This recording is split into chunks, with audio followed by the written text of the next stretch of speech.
Hi everybody, students of third year. This would be the last lecture in grammar. The last lecture of the course. I'm going to start with partitive pronouns. What are partitive pronouns? Look well, for example, he saw something or he saw some material. Okay? Did he see anything? Did he see any material? He saw nothing, he saw no material. So, something and some, anything and any, nothing and no. You see, some and any and no should be what before nouns. Okay? So, some material, not some alone, can be used sometimes. Sometimes can be used some alone. But in this case, something and some material. Anything and any material, nothing and no material. Right, we are going to take this table, which includes what? The universal and partitive pronouns and determiners. Right? So, these pronouns, sometimes they function as a pronoun, other times as what? Determiners. Look well. So, pronouns are classified into universal and partitive. Universal into singular and plural. Singular and plural when it is a pronoun. For example, everyone, everybody, each for the personal, countable, and everything, each for the non-personal, also countable. It and all for the non-count. If it is determiner, every and each, and so on. The plural of the universal, so these are what? These are in case of universal. These are in case of partitive. Right? The plural pronoun when it is pronoun, they and all, both, and so on. When they are predeterminers, all and both. You have to witness, or you have to note that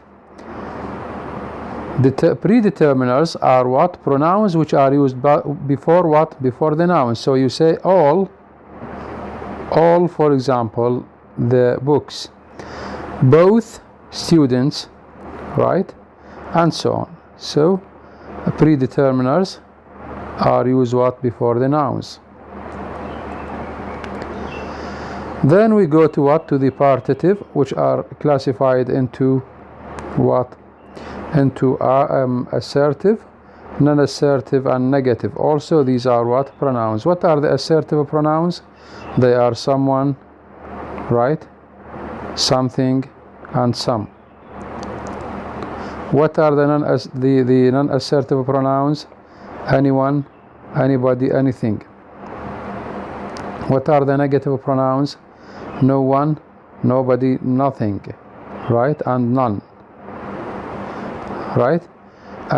These pronouns can be used as determiners or predeterminers.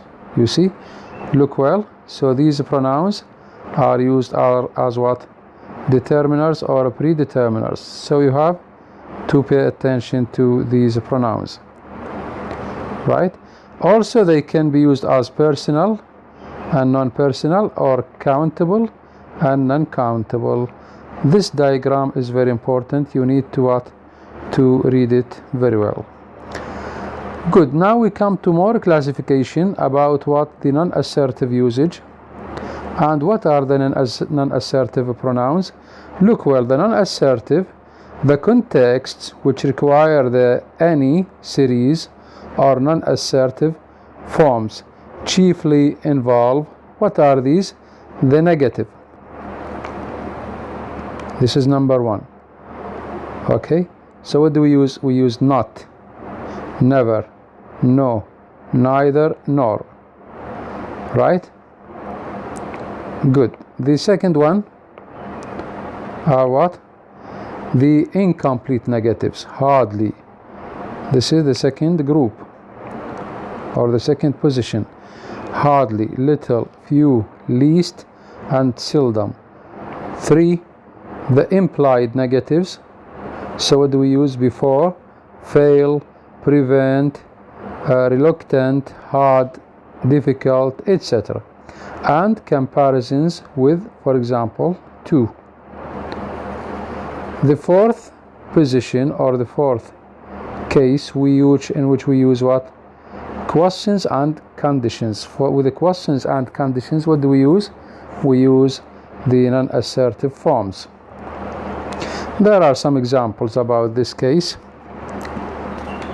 about this particle, that although the main markers of non-assertion are negative, interrogative, and conditional clauses, so although, this is a note, although the main markers of non-assertion are what? The main markers of non-assertion, what are they? Negative, interrogative, and conditional clauses. So where do we use the non-assertive or non-assertive forms? In the negative, in the interrogative, and in the conditional clauses. What is there? It is the basic meaning of the whole sentence which ultimately determines the choice of the some or the any series. For example, Freud contributed more than anyone to the understanding of dreams. Than anyone. Anyone is what? Non-assertive form. Non-assertive form. Right? So the non-assertive form anyone is related to the fact that the basic meaning is what? Is negative, as appears in the paraphrase. So what is the paraphrase? This is the sentence and this is the paraphrase. They wanted to say that nobody contributed more to the understanding of dreams than Freud. Nobody contributed. This is negative. Okay? This is negative. So Freud contributed more than anyone to the understanding of dreams. It means nobody contributed more to the understanding of dreams than Freud. Right? So it is used in the negative meaning. Did someone telephone last night? Telephone here is a verb. Did somebody telephone last night? Did anybody telephone last night? So somebody and anybody are what? Non-assertive forms. Okay? The difference between these last two can be explained in terms of different presuppositions. Somebody suggests that the speaker expected a telephone call, whereas anybody does not. Okay? Somebody is, by the way, somebody is assertive form,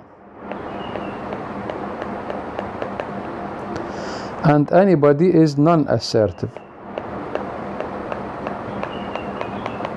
Okay? So we have assertive forms and non-assertive forms. You can go what? You can go back to the table to see what are the assertive and what are the non-assertive forms. Right. Also, what do we have? Will somebody please open the door? Somebody assertive. Why don't you do something else?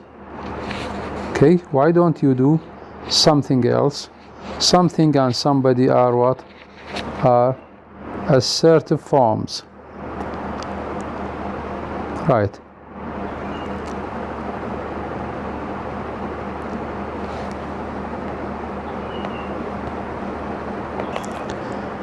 Good. Either and neither and the negatives, or either and neither, both pronunciations are correct. Either and neither and the negatives. Among the partitive pronouns, so they are what? These are, either and neither, or either and neither, are partitive pronouns. The relationship between either and neither and none is similar to that between each every, and none, right? Among the universal pronouns, both as pronouns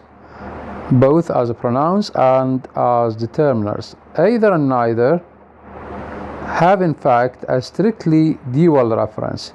So what is the reference that these pronouns have? It is dual, right?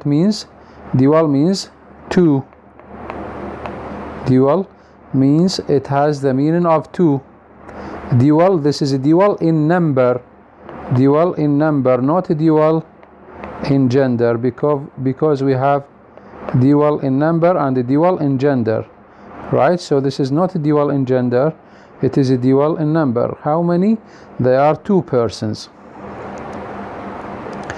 None of the many students failed the exam.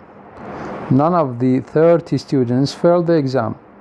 Neither of the two, right? Neither of the two, what? May fail the exam. Neither of the two may fail the exam. Or you say neither, or neither of the two failed the exam. Or you can say neither failed the exam. Neither failed the exam. If I ask you, so how many they are? You say there are two. Neither student failed the exam. Either of the students may fail the exam, or either may fail the exam, right? Now we come to what? To the quantifiers. The general quantifiers used to pre-modify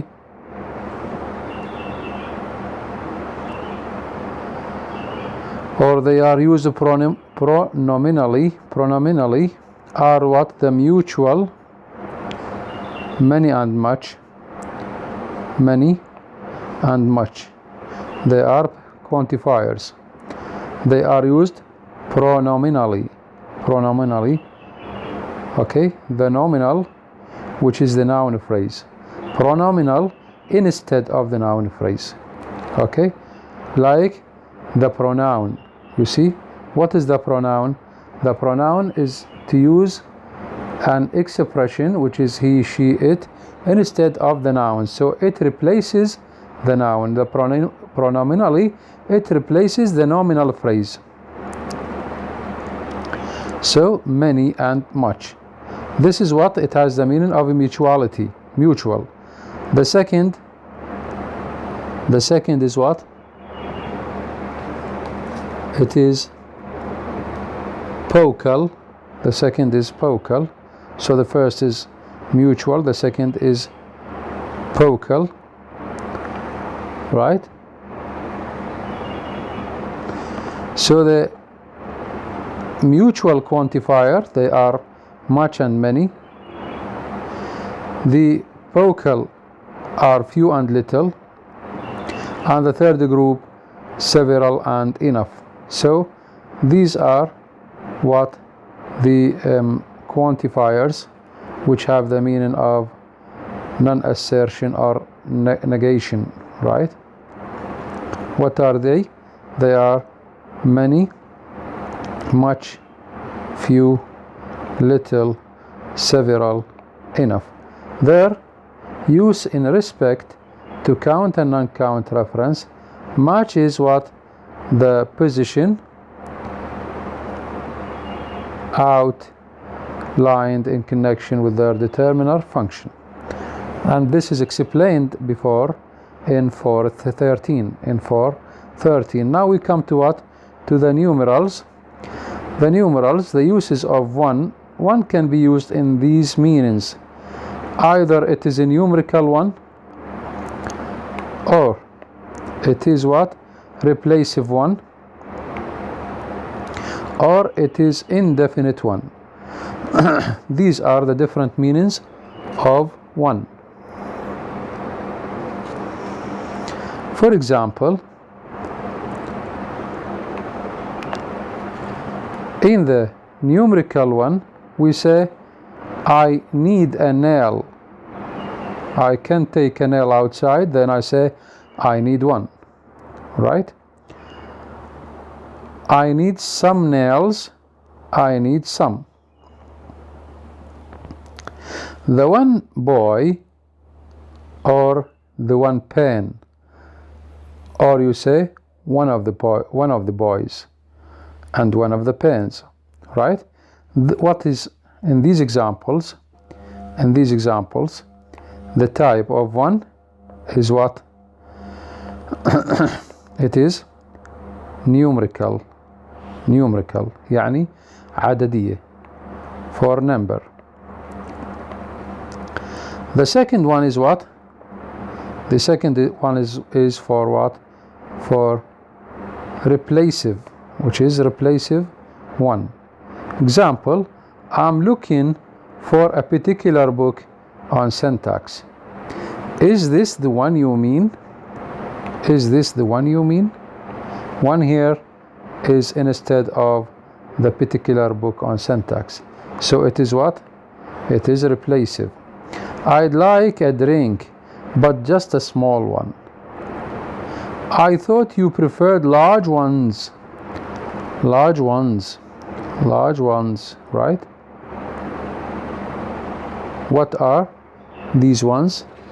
Large drinks, right?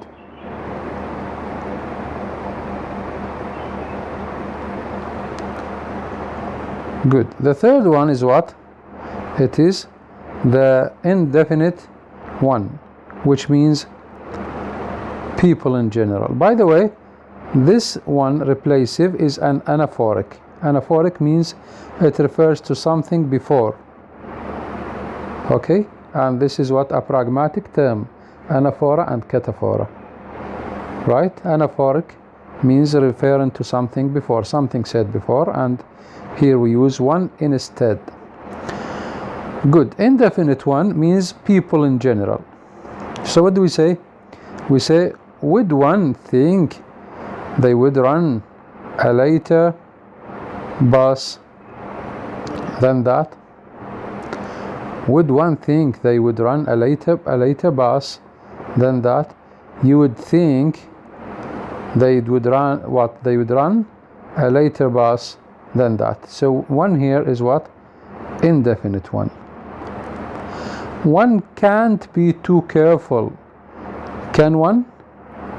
Okay. Here, indefinite one has the genitive ones and the reflexive oneself. This is a feature of the indefinite one, that the genitive form is what? Ones, and the reflexive form is oneself, right? Also, in American English, repetition of coreferential one is characteristically formal. He or you being preferred instead, right? Informally. One can't be careful. What is the type of one here? It is indefinite. Can one, or can you?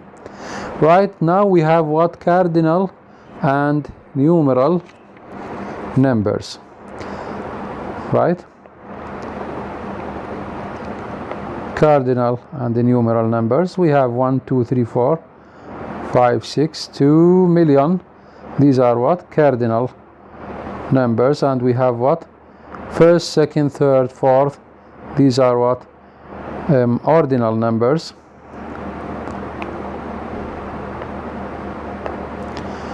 Right? Which comes before which? Which comes before which? The ordinal comes before the cardinal. So we say the first three books are important. The first three books are important. Right, the last diagram in this chapter represents what? All the cardinals and ordinals,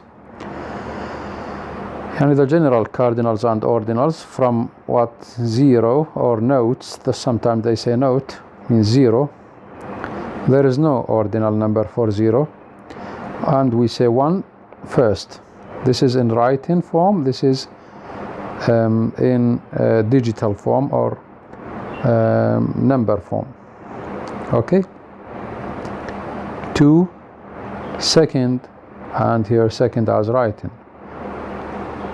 written and sign form or number form. 4, fourth, and so on to what? To 1 million, and it is written in 1 millionth and 1 millionth.